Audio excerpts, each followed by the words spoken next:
네, 우리도 같이 말씀 보겠습니다. 오늘 말씀입니다. 성서정과 46번째입니다. 언약의 신비를 드러내는 결혼이라는 주제로 말씀을 같이 보겠습니다.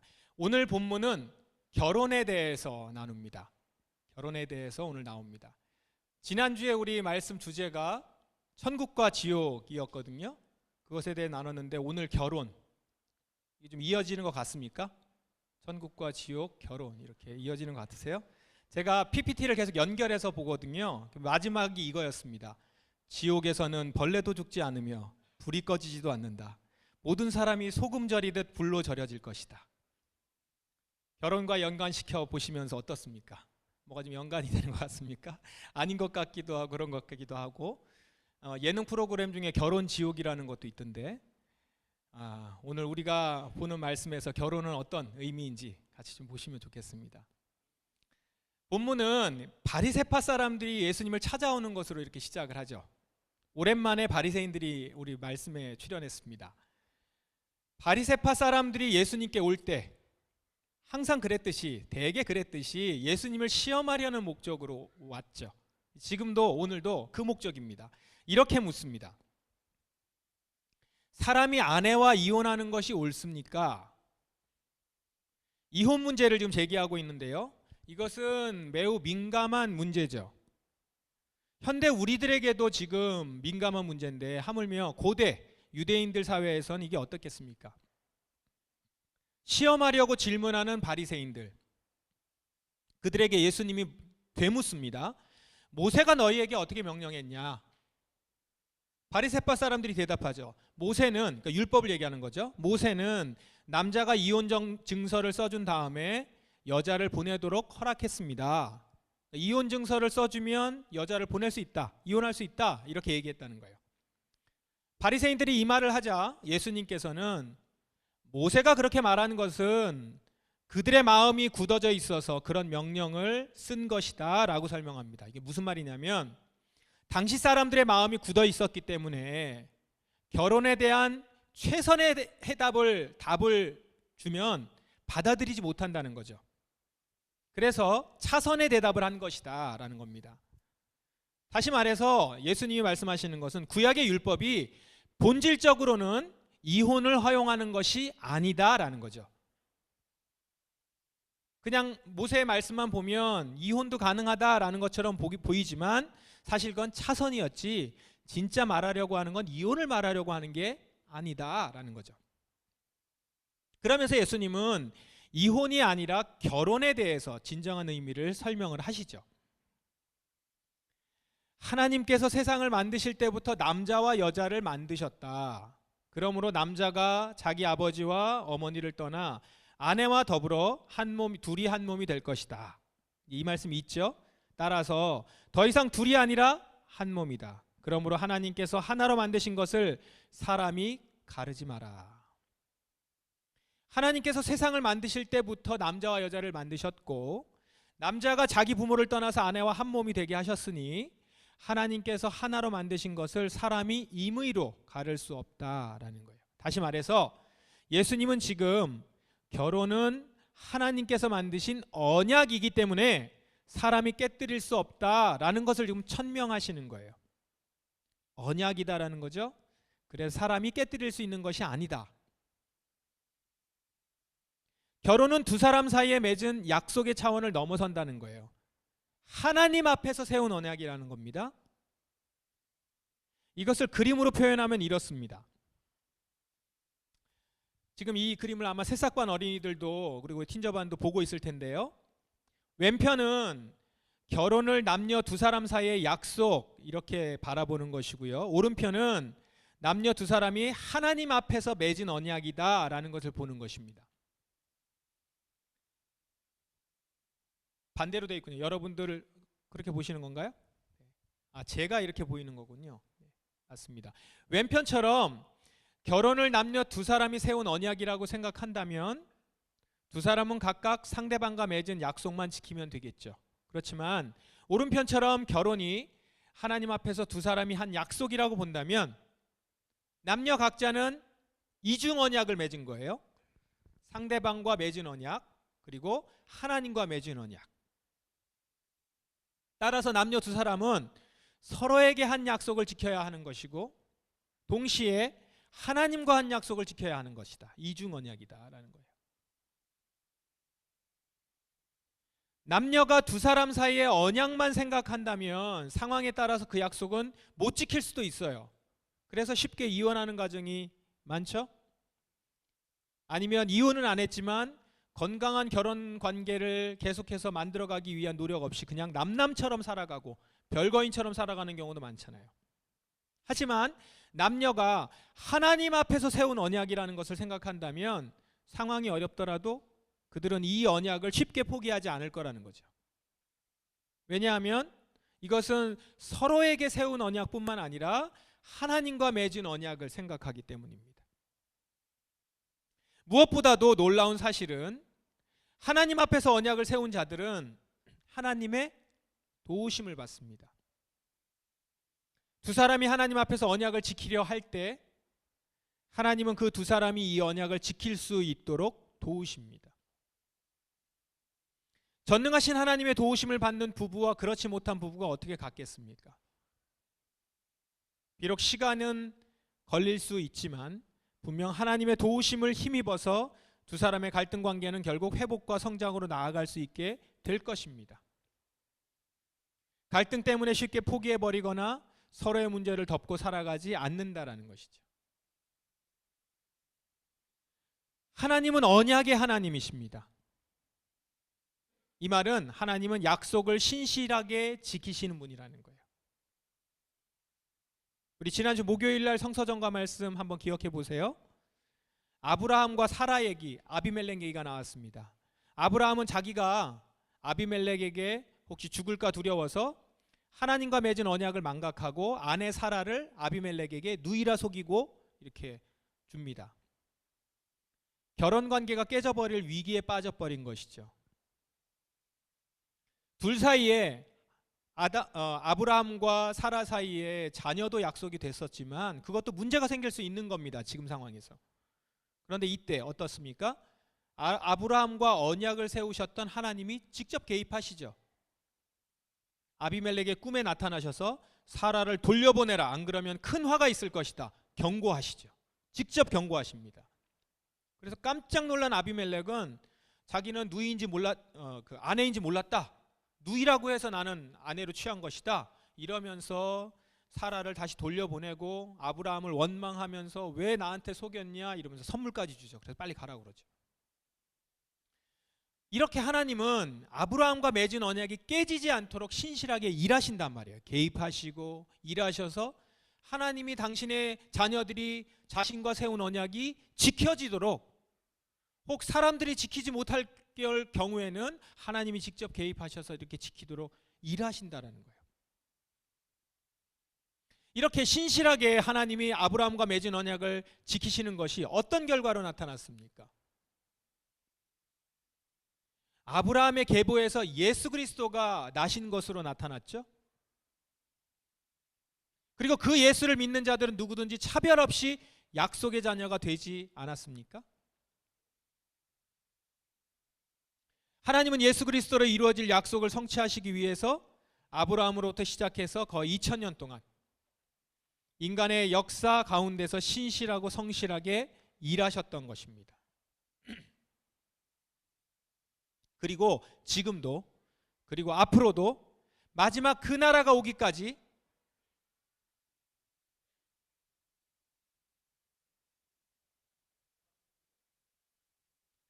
하나님은 예수의 피를 자기 마음에 바르고 성령을 받은 약속의 자녀들을 지켜내실 것입니다. 우리 아이들이 결혼에 관심이 많군요. 반응이 아주 뜨겁습니다. 자, 이처럼 하나님은 한 번 하신 약속은 몇 천 년이 걸리더라도 반드시 지키시는 언약의 하나님이시라는 거죠. 언약의 하나님. 오늘 여러분 이것을 꼭 기억하십시오. 그러니 여러분, 하나님의 언약 백성이 된 우리들 어떤 모습이어야 되겠습니까? 하나님이 신실하게 당신의 언약을 지키시듯이 하나님의 자녀들 역시 그 하나님을 닮아서 신실하게 언약을 지켜야 하죠. 보통 여러분 결혼을 하고 나서 한 해, 두 해 이렇게 지나고 나면 결혼 때의 좋은 감정들이 다 사라지죠. 지금부터는 너무 반응을 격하게 하지 않으시길 바랍니다. 네. 상대방의 단점들이 드러나면서 서로 갈등을 겪습니다. 대부분 이 갈등들은 쉽게 해결되지 않는 것들이에요. 그래서 서로 지치고 많이 힘들어집니다. 그렇게 힘들어지면 어떻게 합니까? 사람들이 이혼을 선택합니다. 우리는 지금 이혼이 쉬운 시대에 살고 있어요.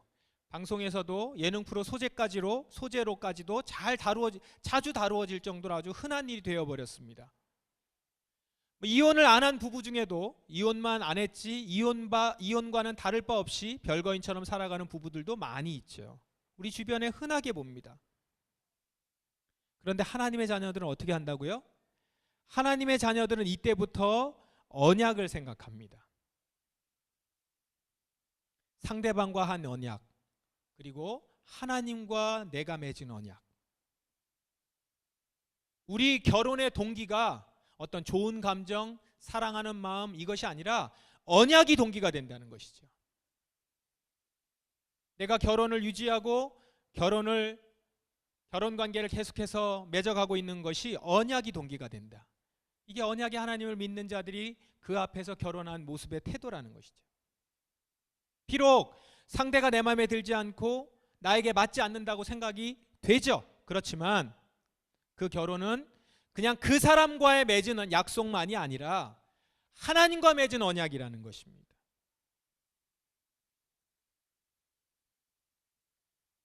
그런데 여러분, 이렇게 결혼을 언약으로 바라보고 그 언약 관계를 지키려고 할 때 어떤 일이 생겨요?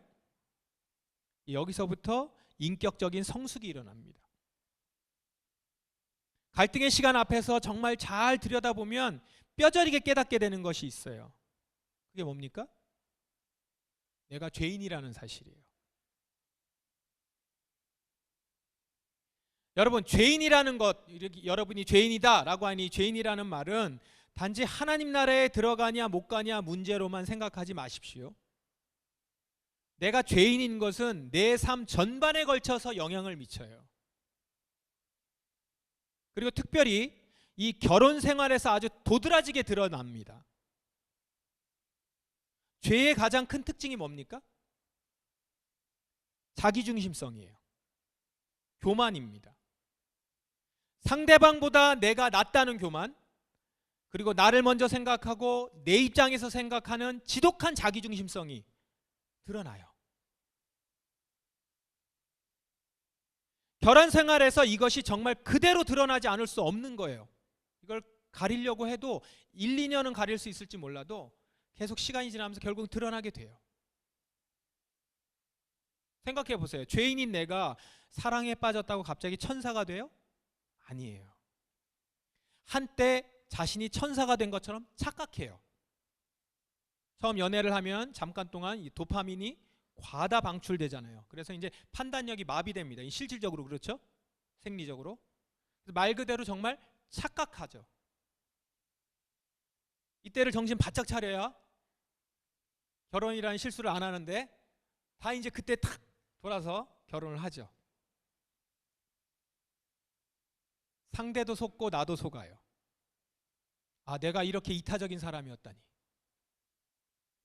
그런데 그러다가 이제 결혼 생활을 하면서 정신이 들죠. 호르몬 분비가 끊기고 본래 모습으로 돌아가서 보입니다. 근데 이게 사람이 변했다 얘기하는데 사람이 변한 게 아니에요. 본래 자기 모습으로 돌아온 거죠. 자기중심적인 모습, 교만한 죄인의 모습. 이제 그 모습을 배우자에게 여과 없이 보여주기 시작합니다. 그러니 서로 실망이 얼마나 크겠습니까? 기대하는 바가 컸다면 실망은 더 크겠죠. 호르몬 분비가 많았다면 그만큼 실망은 더 큰 겁니다. 그러니 여러분, 지금 내가 정말 잘 맞는 소울메이트를 만나지 못하고 그런 사람하고 결혼하지 못해서 결혼 생활이 이렇게 힘든가? 아니에요. 그게 아니고 본래 결혼 생활은 어렵습니다. 왜요? 내가 죄인이라서. 우리가 죄인이라서. 우리가 서로 잘못 만나서 그런 것이 아니라 우리 모두가 각각이 죄인이기 때문에 그런 것입니다. 죄인임을 하나님 앞에서 우리는 고백을 했어요. 그래서 우리가 죄인인지 알아요. 그런데 잘 생각해 보세요. 여러분, 진짜 내가 죄인인 모습을 뜯어 고칠 시간을 가진 적이 있었나요? 그런 시간을 별로 갖지 못했어요. 그리고 이제 갖게 된 거예요.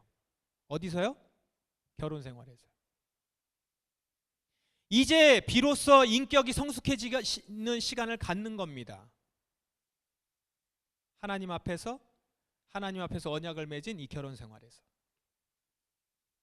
내가 죄인됨을 인정하고, 그것을 인정한다는 것은 지금 우리 결혼 생활에서 일어나는 문제의 이유를 상대방에게서 찾지 않는다는 거예요. 내가 죄인됨을 인정한다는 것은. 저 사람이 저런 연약함이 있듯이 나 또한 이런 문제가 있음을 인식하고, 주님, 저 사람을 고쳐주세요가 아니라 우리를 고쳐주세요. 아니, 먼저는 저를 고쳐주세요. 이렇게 기도한단 말이에요.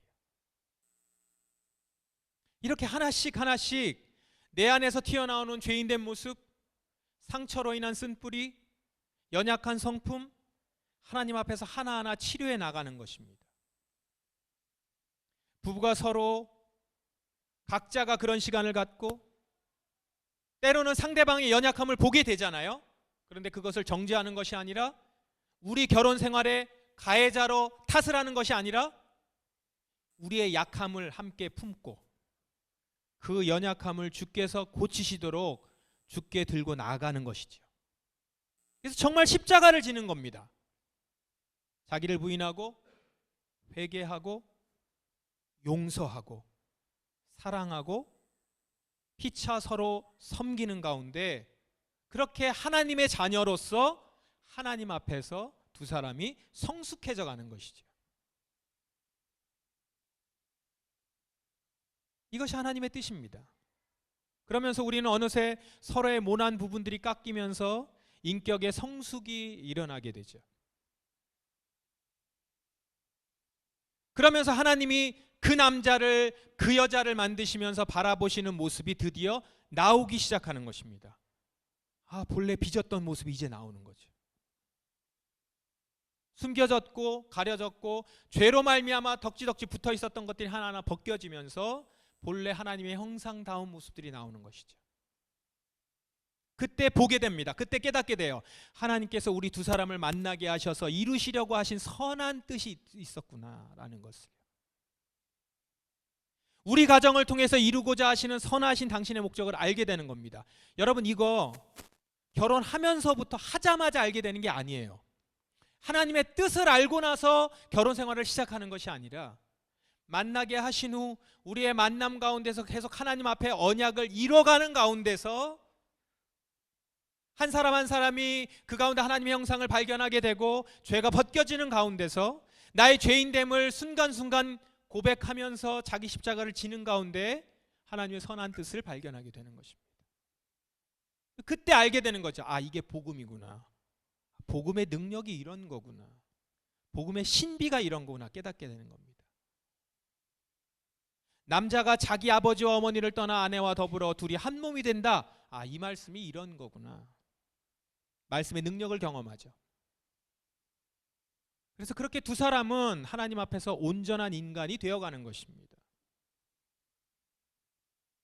하나님은 그렇게 두 사람이 온전한 사람으로, 진실로 사람으로 설 수 있는 가장 적합한 사람을 만나게 하신 거예요.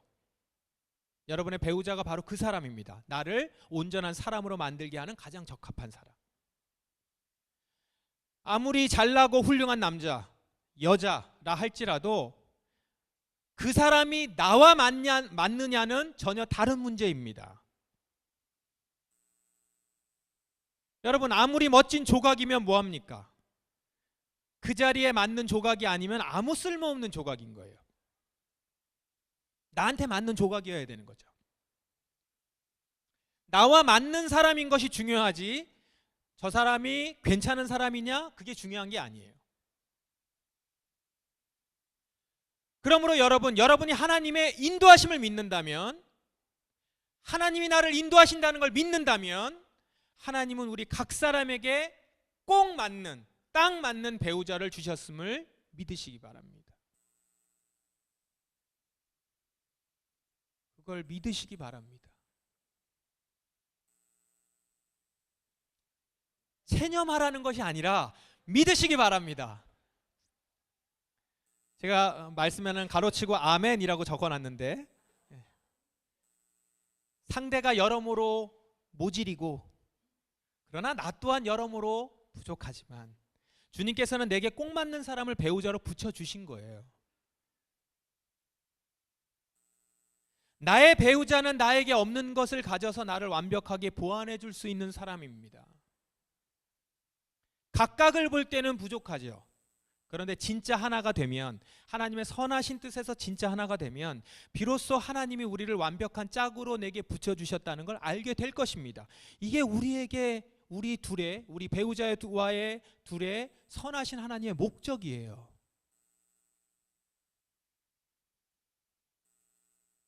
우리 오늘 성서정과의 시편 말씀에 시편 8편을 봤어요. 여호와 우리 주여, 주의 이름이 온 땅에 어찌 그리 아름다운지요. 이 고백은 대자연을 보고서만 하는 찬양이 아닙니다. 하나님 나라의 신비가 일어나는 가정을 보고도 하는 찬양이기도 합니다. 언약의 신비가 드러나는 가정, 그 가정에서는 하나님의 만드신 피조물의 아름다움이 나타나거든요. 본래 사람의 모습이 나타나거든요. 그 가정에는 진짜 하나님의 능력이 나타나는 것이고, 기쁨이 있고 사랑과 용서가 가져다주는 평화와 자유, 이런 것들이 그 가정 안에서 나타나거든요. 그렇기 때문에 진정 하나님 나라의 아름다움을 느끼죠. 그래서 이렇게 우리는 찬양하게 되는 거예요. 여호와 우리 주여, 주의 이름이 이 가정에 어찌 그리 아름다운지요. 자, 이런 가정에서 자라나는 자녀들이 얼마나 복됩니까? 언약의 가정에서 자라나는 자녀들은 그 부모가 경험한 하나님 나라를 같이 경험하는 것입니다.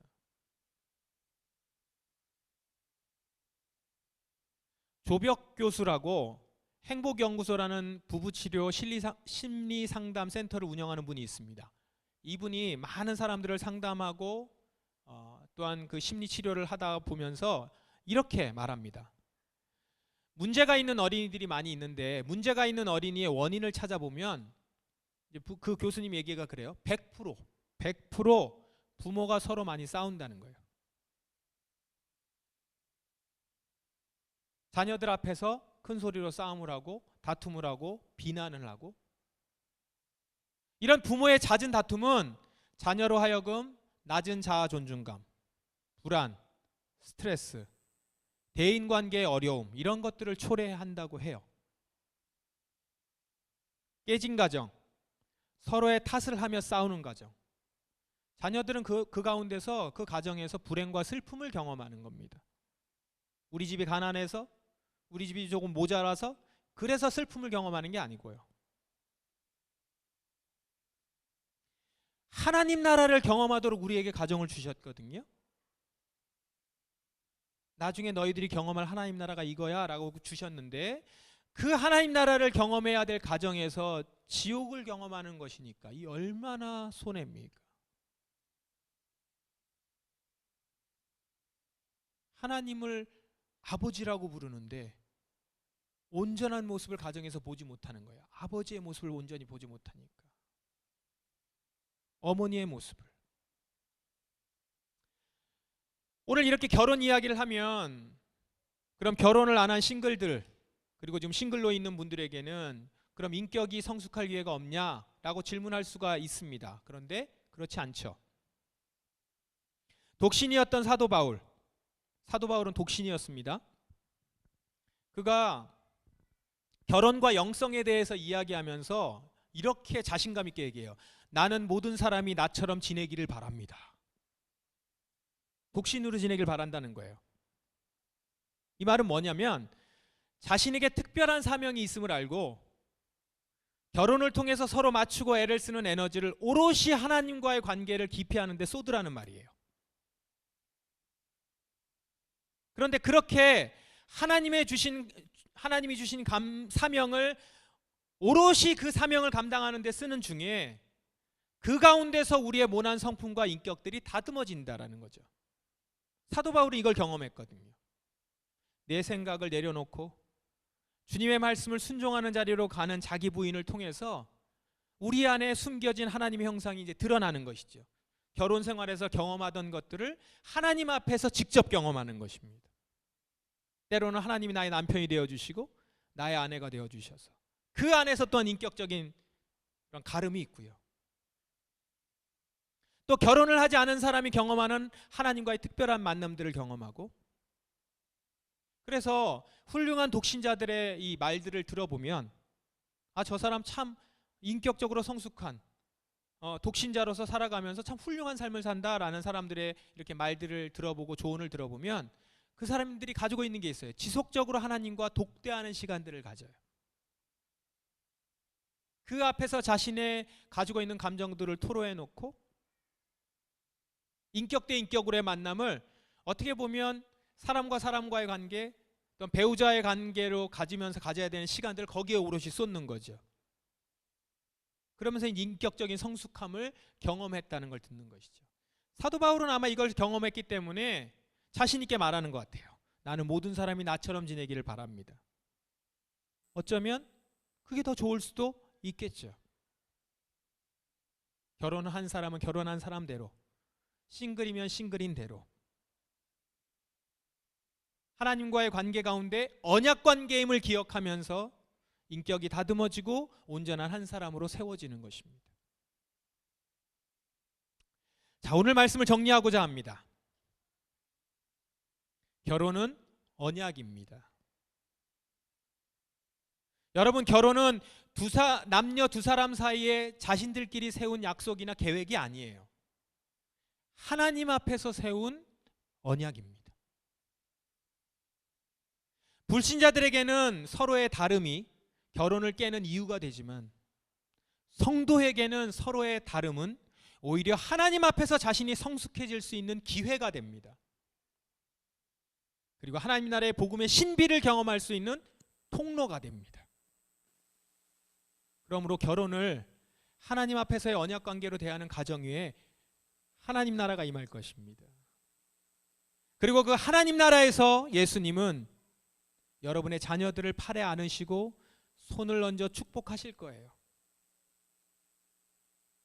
주께서 여러분의 자녀들을 잘 자라게 하실 것입니다. 이 결혼의 축복을 가족으로 만나게 하신 사람과의 사이에서 하나님이 주시는 이 기쁨의 선물을, 행복을 놓치지 않는 우리 포도나무 가정 되시기를 간절히 바랍니다. 주님이 선물을 주셨는데 뜯어보지도 않고 내팽개치는, 포장을 어떻게 뜯는 것 같고 싸우다가 마는, 칼로 뜯을 것이냐 손으로 뜯을 것이냐 이거 갖고 싸우다가 정작 선물을 뜯어보지도 못하는 그런 모습이 아니라 정말 결혼 가운데서 서로 인격의 다듬어짐 가운데서 만나게 되는 인격의 성숙, 그렇게 비로소 한 사람의 사람으로 하나님 앞에 서는 사람으로 설 수 있게 하는, 그렇게 서로 만나서 하나가 되어 사람이 되게 하여 주님 앞에서 온전한 사람이 되게 만드는 이 축복을 다 누리실 수 있길 바랍니다. 그렇게 장차 주님 앞에서도 두 사람이 함께 서서 큰 상급을 함께 받을 수 있는, 그 큰 영광을 누릴 수 있는 여러분들, 그런 인격의 성숙기, 그 가운데 온전한 한 사람으로 설 수 있는 그런 축복을 다 누리실 수 있기를 주님의 이름으로 축원합니다. 함께 우리 기도하겠습니다. 이 시간 주님 앞에 간구합니다. 이 결혼의 언약 가운데 섰습니다.